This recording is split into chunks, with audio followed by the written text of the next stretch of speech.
Halo teman-teman dan halo semuanya. Jadi ini adalah tanggal 17 Agustus teman-temannya, dan lu semua lu pasti protes ya. Lu kurang nasionalisme betul ya.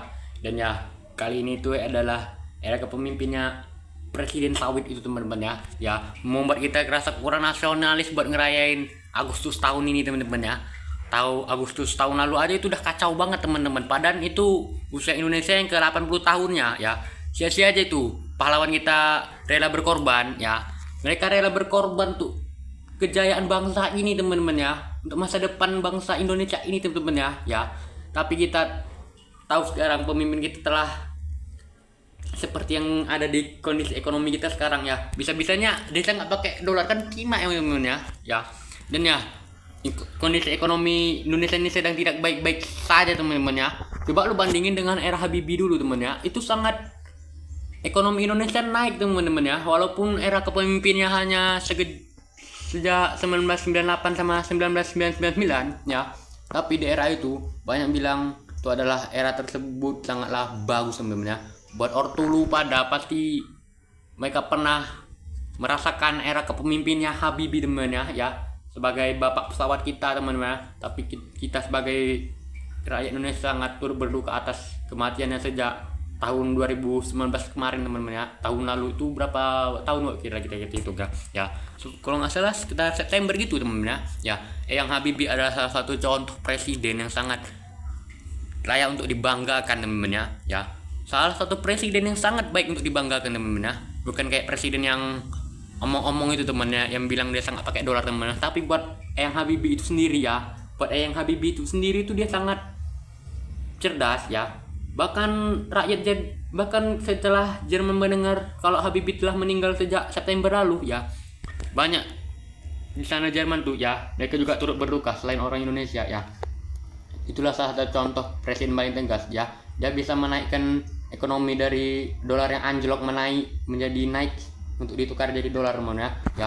Bukan kayak yang bilang desa nggak pakai dolar teman ya. Dia adalah salah satu presiden yang rela mengorbankan impiannya demi rakyatnya. Dia pernah mengatakan bahwa saya mengalah untuk menang. Yang menang siapa? Rakyat. Itu adalah salah satu contoh kata-kata ya, kata-kata yang bagus untuk demi rakyat teman-teman ya. Itu adalah satu contoh presiden yang mementingkan rakyat, bukan pemerintah teman-teman ya. Ya, lu tahu sendiri ya. Sayang banget dia rela mencopot jabatannya teman-teman ya. Dan itu saya sangat merasakan hati yang kecewa. Walaupun kita nggak hidup di zaman itu teman-teman ya, pasti ortu lu pada yang udah usia sekitar 30 tahun atau 40 tahun ya, atau kakek lu dan nenek lu ya, pasti pernah merasakan rasanya seberapa bagusnya era Habibie teman-teman ya.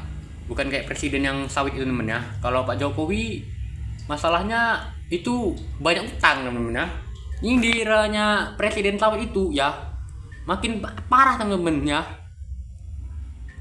Bulan Agustus 2024 aja itu masih berjalan normal temennya. Dia mulai ngejabat sejak 20 Oktober temen-temen. Dan itu layak banget ya. Kalau pemilu minta-minta banyak suara, tapi semenjak udah lama menjadi seorang pemimpin, kita tahu sendiri sejak 2025 itu awal-awal bulan Agustus temen-temen ya.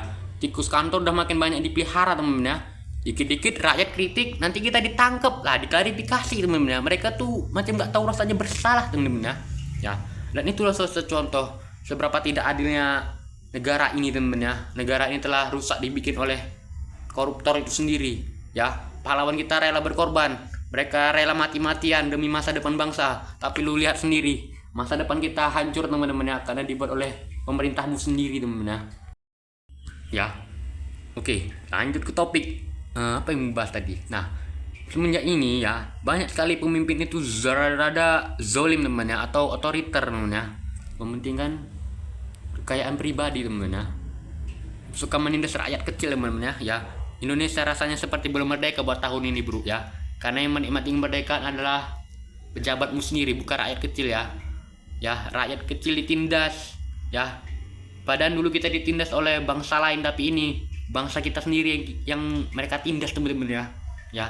Inilah sukarela kita teman-teman sebagai rakyat Indonesia. Kita harus melakukan demonstrasi teman ya. Demonstrasinya ini sudah sejak Agustus tahun lalu teman ya. Itu adalah ya lu ingat kayak supir ojol lagi ditabrak mobil itu. Nah lupa gue kejadiannya ya, pokoknya itu adalah duka seberapa mengerikannya pemimpin kita yang sekarang ini temen ya. Tingkatnya kejahatannya sudah sangat mengerikan ya. Lu bisa aja, lu harus ngedemo, lu jangan terlalu nurut sama pemerintah. Lu kok udah tahu kalau cara pemimpinan mereka itu sangat salah dan kejam ya. Mereka tertawa di atas penderitaan kita teman-teman ya. Kita sebagai rakyat Indonesia ya harus membalikan keadilan Pancasila teman-teman ya. Kita bayar pajak ya fungsinya untuk memperkaya mereka yang ada teman ya, bukan untuk membuat rakyat tenang, malah makin memperkaya kita gitu. Malah mempersulit kita gitu teman ya. Ya untuk memperkaya keuntungan mereka pribadi teman-teman ya. Kita sebagai rakyat kecil ya semakin lama semakin ditindas gitu teman ya. Ya gua tahu perasaan lu pasti lu sedih banget ya. 17 Agustus ini tahun ini tuh rasanya kayak kurang nasionalisme, sama kayak yang tahun lalu juga ya. Rasanya kayak kurang nasionalisme gitu. Coba bandingin sama yang 2004, 2023, 2022, lu masih punya jiwa nasionalisme kan ya, soalnya masih Presiden Jokowi bro ya. Walaupun Presiden Jokowi itu punya banyak utang dan korupsinya mulai memperbanyak temen ya. Di eranya Presiden Tauhid ini makin memperparah lagi cuy temen ya, makin memparah lagi. Rasanya kurang nasionalisme aja gitu sama kebanggaan negara kita sendiri temen ya kita seperti dijajah oleh bangsa sendiri cuy temen dan kita sebagai rakyat kecil itu, kita yang udah capek-capek bekerja hampir 12 jam ya, itu kita makin kelelahan, tapi mereka malah tertawa di atas penderitaan kita, dan mereka mendapatkan kekayaan pribadi seperti mengkorupsi. Bahkan korupsi haji aja pun ya, itu dikorupsi buat orang haji teman-teman ya. Lu belum tahu tuh seberapa beratnya hukumannya di neraka teman-teman ya. Kita kalau demo ya pastikan melangkah lebih maju ke negaraan ini teman ya. Lu hargai Pancasila teman ya. Pancasila tuh seperti sudah dirusak teman ya. Tidak ada lagi namanya toleransi ketuhanan, tidak lagi ada sifat kemanusiaan ya. Indonesia banyak wilayah di Indonesia tuh kayak memisah gitu teman ya. Kepemimpinan semakin kepemimpinan kita semakin merusak karena oleh pejabat oknum nakal itu yang suka menindas rakyat teman ya. Dan yang kelima itu ya, keadilan sudah semakin tidak keadilan seperti sudah tak terlihat lagi di negeri ini teman-teman ya. Lu tahu bro, lu jangan bilang kalau lu rasanya ingin dijajah lagi, jangan bilang seperti itu bro ya. Lu belum tahu rasanya kerja rodi Belanda dan Romusa Jepang itu temannya. Oh ya, buat lu yang suka Jepang ya, lu boleh suka aja, tapi jangan penyepong ya. Jangan terlalu menormalisasikan penjajahan itu temannya. Itu sangat mengerikan banget cuy. Walaupun sekitar penjajahannya terjadi sekitar 1942 sama 1945 ya, itu rasanya itu emang sepertinya mengerikan banget hidup zaman itu cuy teman-teman. Kita nggak kebayang nih rasanya hidupnya seperti apa di zaman itu ya. Jangan menormalisasikan penjajahan Jepang cuy. Lu suka Jepang karena anime boleh aja teman-teman, tapi ingat ya, lu jangan terlalu penyefong, jangan terlalu memuji-muji ya. Pemujian yang berlebihan itu tidak baik kata Patrick teman-teman ya. Nah itu adalah satu contoh kata-kata yang bagus teman-teman ya. Dan ya, dengan 17 Agustus ini rasanya kayak kurang nasionalisme aja gitu. Kemarin gua ada lihat video seorang barber ya, suruh masang bendera tapi dia nggak mau karena Indonesia belum merdeka teman ya, karena pemerintah teman-teman ya. Dan ya itulah gua rata kesian banget ya, dan dia langsung klarifikasi ya.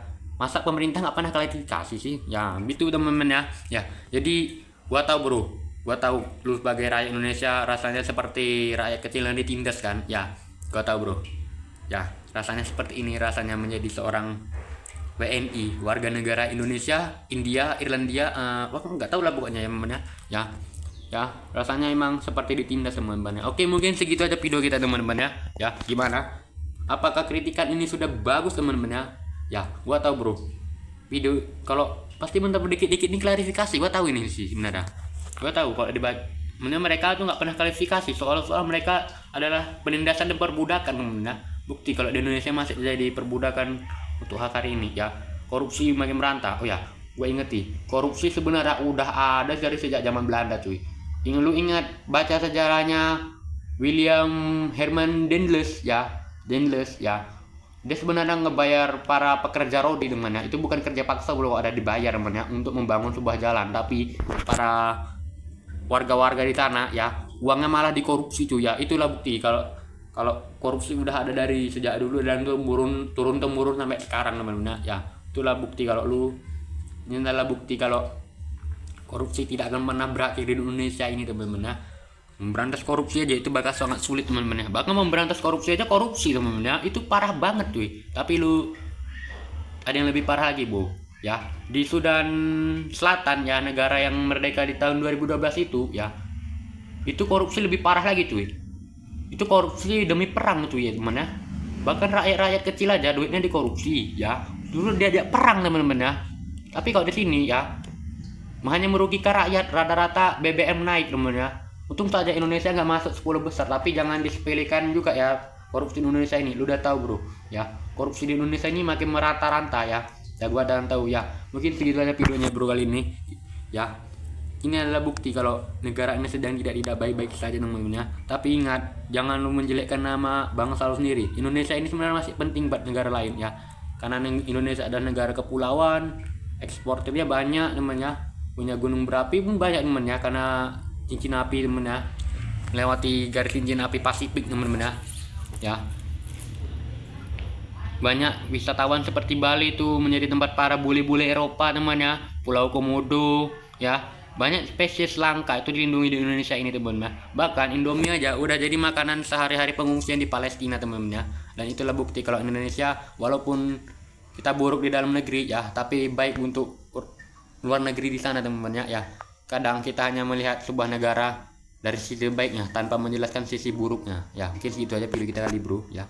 Udah panjangan ini.